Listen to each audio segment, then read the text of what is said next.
All right, listen to this. A third of workers admit to taking a loan or early withdrawal from a retirement plan.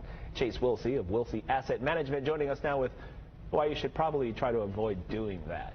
Yes, good morning. I love it when I say, this is what people are doing, and here's Chase to say, stop it.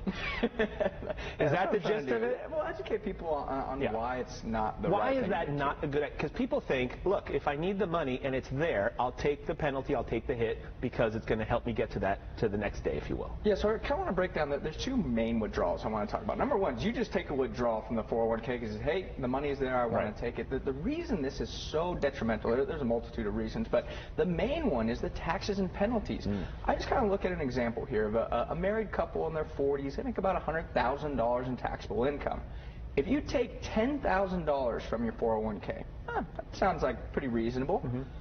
Break down the numbers here. You pay 22% to the federal government, 8% to the state of California, plus a 10% penalty. You're up to that 40. all adds up to 40%. I did that math real quick in my head. Nailed it there. Wow. So you take out $10,000, you're paying $4,000 in taxes and penalties. You're only netting $6,000. That's very, very costly. The other type of withdrawal people can look at, though, is we'll say, I'm just going to take a 401k loan. I don't have any taxes or penalties, so it's fine. But the problem is you get laid off. You quit. You find a better job. You leave and you still have a 401k loan of, let's say, $25,000 outstanding. You have to fully repay that loan by the time you file your taxes. Otherwise, it's all taxed, and you pay the 10% penalty.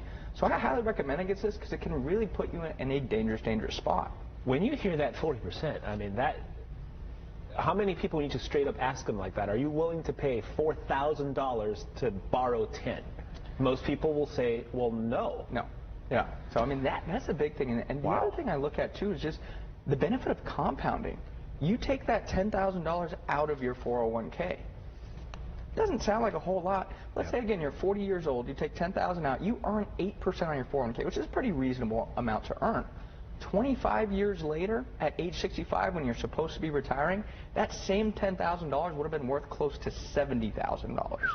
I mean, you're just really crushing yourself. Not to mention you paid the penalties on it. I'm telling you, you're left with $6,000 instead of $70,000. I mean, there's a lot of math involved in this, and a lot of thinking ahead, which a lot of people tend not to do as well as somebody like you, for example. How much should people save for retirement, and when should they start? I mean, you got to start as soon as possible. I mean, if you're getting offered a 401k plan at work, I recommend signing up right away, especially if you get a match, because again, you're throwing away free money. If you're not putting money in that 401k, they match $1 for $1. We always tell people, we go to the bank and they say, hey, I'll give you $1 for every dollar you put in. That's the bank you're going to. Can you imagine if a bank ever did that? No. Well, companies do that for their employees. And it amazes me that some people don't put money into the 401k. They're throwing away free money there.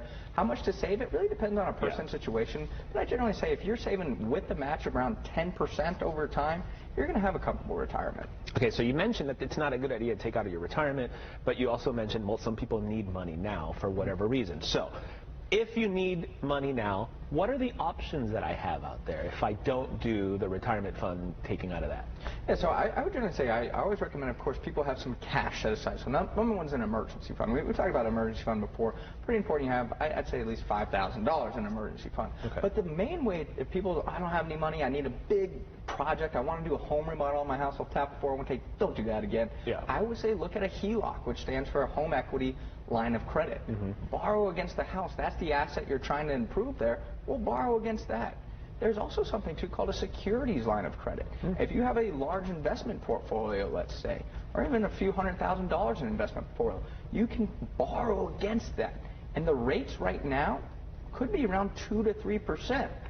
So, again, we talk about paying 40% in tax and penalties or borrowing at 2 to 3%.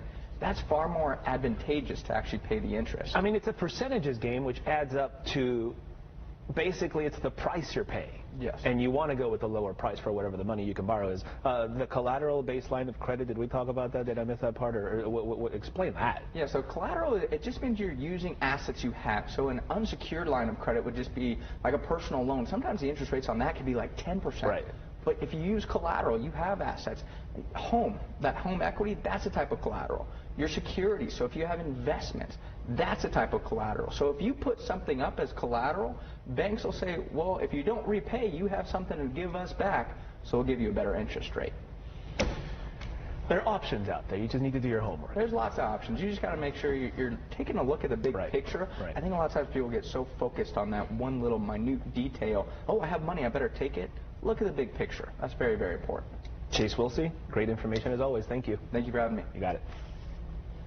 Fox 5 Weather, sponsored by your Sandy.